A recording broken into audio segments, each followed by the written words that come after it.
Hello, everybody, and today I'm here to talk about The Mandalorian and Grogu. So, usually I review movies later in the year, like the next year. That's usually my tradition on my channel to review new releases around New Year's, and then throughout the months I review new releases. But since this is a Star Wars movie, I'm going to make an exception.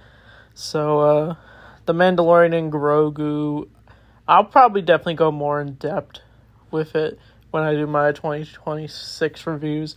But I'm going to give my thoughts, of course. So The Mandalorian and Grogu, it's been a long time since we saw these two.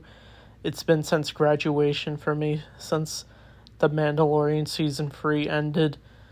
And a lot of people are very mixed on The Mandalorian. They either love the first two seasons or they just want to hate everything Star Wars comes out, and that's usually what the grifters online, they just want to be angry about everything.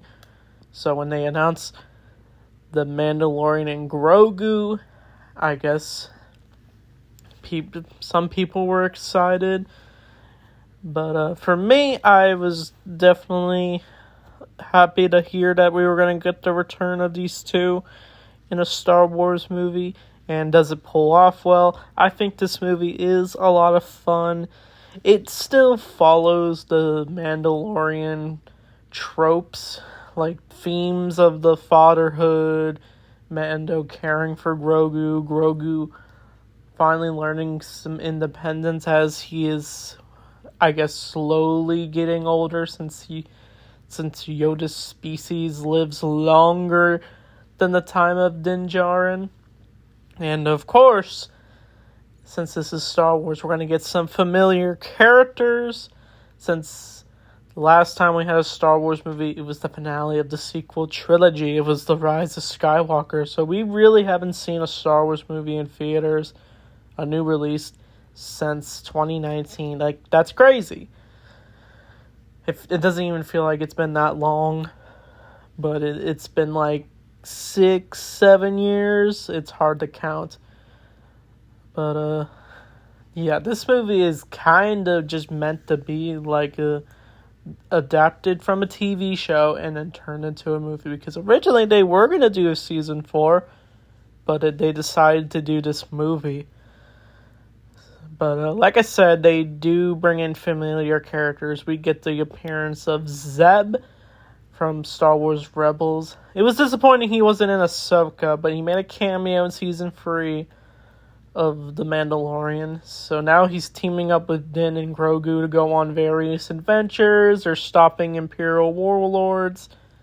They're just doing everything they can to help the New Republic with whatever missions they got. We see Mando on a rebellion base. We see a bunch of cameos, X-Wing pilots. We see Dave Filoni as one of the X-Wing pilots, of course. But they're basically sent to go after Rada the Hutt. We haven't seen Rada in a long time. And we're always wondering, what happened to Rada? What happened to Rada?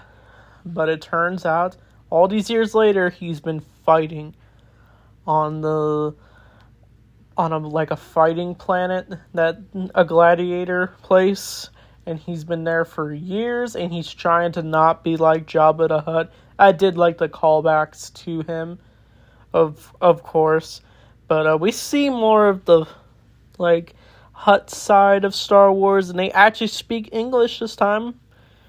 But throughout this whole movie, it is just a lot of Mando hopping to one planet to the next planet. And he's finally got the Razor Crest again. It's been rebuilt. As you know, it got destroyed in Season 2. All the way back. But now he's got a newer model. It's also still an old ship. There's apparently tons of replicas for it. And we do see his N1 Starfighter once they do go to the planet where Mando has his little home.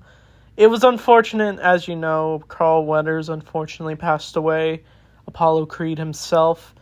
But I was wondering if they were going to address the character at all. If they were going to have the character pass away or die a hero, or they just straight up not address him at all. Honestly, I would have loved to see a little tribute for the man, since he was loving to be part of this franchise. But of course, they had to make it more about Mando and Grogu, who go up against Embo as well. Embo, I'm happy to see Embo. He is such a badass bounty hunter with his hat, and it appears that he's got a new wolf for his sidekick, of course. But throughout this whole movie, it's mainly just trying to save Rada from the Hutts, and the Hutts are going after Mando. They even capture Mando, and that's what leads to Grogu to go save him. And of course, this is where the movie does slow down once he does save Mando, with the help of the Babu Fricks. I thought the scenes of Grogu were adorable, of course. Seeing him put on the armor, seeing him go onto the little ship, the speeder bike with the Babu Fricks. I know they have names, but I don't feel like using their names. But of course, once they do save Mando, once he's fighting like a giant creature, it honestly looked like the one from the concept arts from Star Wars. Like I think it was like from any stuff from like the Empire Strikes Back that Ralph McQuarrie drew. But this movie is just a lot of Mando fighting various beasts and nearly dying. I almost thought Mando was going to die in this movie. He would die from the poison that one of the creatures gave him, and we do see him without his mask. They did want to just show Pedro Pascal, but they couldn't full on show him other than his voice, since Pedro's a busy actor. But yeah, I've seen the main criticism of this movie is that it feels like Din is going back to his old ways, since he's back to the whole Mando follows cult thing. I do see some of the points about Mando still going with his old ways, where the Mandalorian creeds are all obsessed with rules where they don't take their helmets off, but they let some exceptions, like Bo-Katan, for example, in Season 3. But I don't know. I feel like if we do see the return of the Mandalorian, we could see something like this. Maybe we can see Din finally stop with this whole helmet thing and actually be the loving father that he needs to be for Grogu. But of course, probably the funniest scene in the whole movie is where Mando is put into a little hut that Grogu builds. I thought that the hut was adorable. It was funny just seeing him put Din in there. It reminds me of Yoda's little hut in Dagobah. But throughout the whole movie, Din is eventually saved, and then the rebellion shows up, and a big finale where Din goes back to the Hutts and he decides to finish them off, and it's very John Wick style.